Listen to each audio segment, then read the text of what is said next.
दोस्तों, आज supreme court ने बहुचर्चित केस नोटबंदी पर फैसला सुना दिया। सुप्रीम कोर्ट की 5 जज की बेंच ने 4-1 के अनुपात से नोटबंदी को सही ठहराया।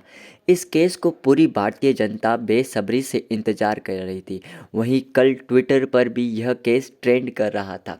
आइए जानते हैं नोटबंदी को शुरू से लेकर अब तक, वो भी संक्षेप में, तथा अन्य प्रश्न जिनका उत्तर भी हम जानने का प्रयास करेंगे।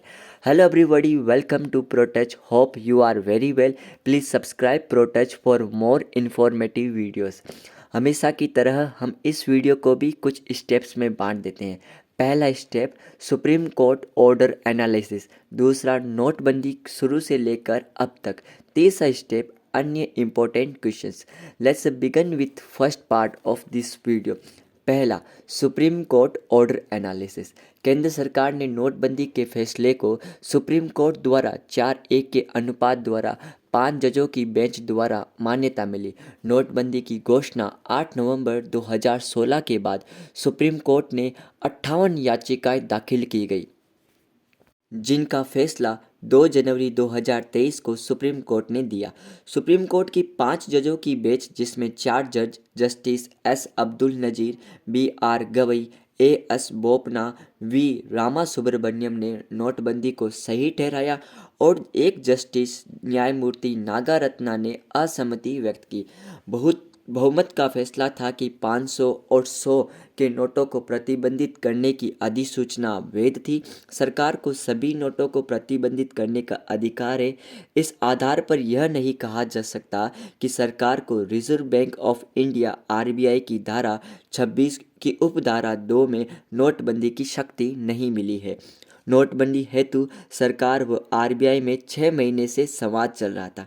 वहीं असहमति हुई जज न्यायमूर्ति बी वी नागरत्ना का कहना था कि आरबीआई कानून धारा 26(2) के तहत जारी नोटबंदी की अधिसूचना गैर कानूनी थी।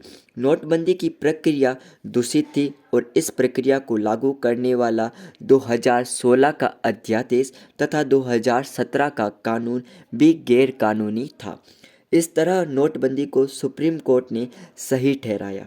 Let's move the second part of this video, नोटबंदी शुरू से लेकर अब तक। 8 नवंबर 2016 को पीएम नरेंद्र मोदी द्वारा देश को संबोधित करते हुए 500 व 1000 रुपये के नोटों को चलन से बाहर कर दिया गया ऐलान किया गया। 9 नवंबर 2016 को सुप्रीम कोर्ट में नोटबंदी के खिलाफ याचिका दायर होती है। 28 सितंबर 2022 को सुप्रीम कोर्ट में न्यायमूर्ति एस ए नजीर की अध्यक्षता में संविधान पीठ का गठन किया गया। नोटबंदी का उद्देश्य। केंद्र सरकार ने नोटबंदी के पीछे उद्देश्य को बताया। पहला, काले धन पर लगाम लगे। दूसरा, काले धन के जरिए पनप रही आतंकी गतिविधियों पर रोक। और तीसरा, नकली व जाली करेंसी पर रोक। इस उद्देश्य में काफ़ी कुछ उद्देश्य तो प्राप्त हुए, पर एक इम्पोर्टेंट बदलाव यह आया कि भारतीय डिजिटल लेन देन और को जल्दी से अपनाया। अब दुनिया का 40% डिजिटल लेन देन भारत में होता है। Let's go the third part of this video, अन्य इम्पोर्टेंट क्वेश्चन एंड आंसर। इससे सुप्रीम कोर्ट के समक्ष कई प्रश्न रखे गए, जिनका जवाब सुप्रीम कोर्ट ने ही दिया। पहला प्रश्न, क्या सरकार सभी नोटों के को चलन से बाहर कर सकती है, अर्थात सभी नोटों पर नोटबंदी कर सकती है? सुप्रीम कोर्ट का जवाब था कि किसी एक या सभी सीरीज के नोटों को चलन से बाहर करने का सेंट्रल गवर्नमेंट के पास अधिकार है। सरकार सभी सीरीज के नोट पर नोटबंदी कर सकती है। वहीं दूसरा प्रश्न था, क्या आरबीआई कानून सरकार को मनमानी का अधिकार देती है? सुप्रीम कोर्ट का जवाब, आरबीआई की धारा 26(2) सरकार को मनमानी की अनुमति नहीं देती। नोटबंदी की शक्ति का उपयोग केवल केंद्रीय बोर्ड की सिफारिश पर ही किया जा सकता है। प्रश्न 3, नोट बदलने के लिए 52 दिन का समय, 52 डेज समय अतार्किक था? सुप्रीम कोर्ट का जवाब, नोट बदलने हेतु 52 डेज का समय अतार्किक नहीं अपितु सही था। आरबीआई नोट बदलने हेतु 52 दिन के बाद बैंकों को अधिकार नहीं दे सकता। प्रश्न नंबर 4, 6 साल बाद इस फैसले का क्या मायना है? 6 साल बाद इस फैसले का द्वारा हम भविष्य का आधार रखेंगे।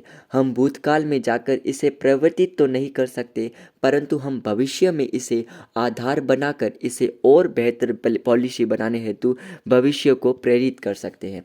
मैं आशा करता हूँ ये वीडियो आपके लिए बेनिफिशियल होगा। Please share it, like and right your opinion in the comment box. Please subscribe ProTouch for more informative videos. Thank you so much.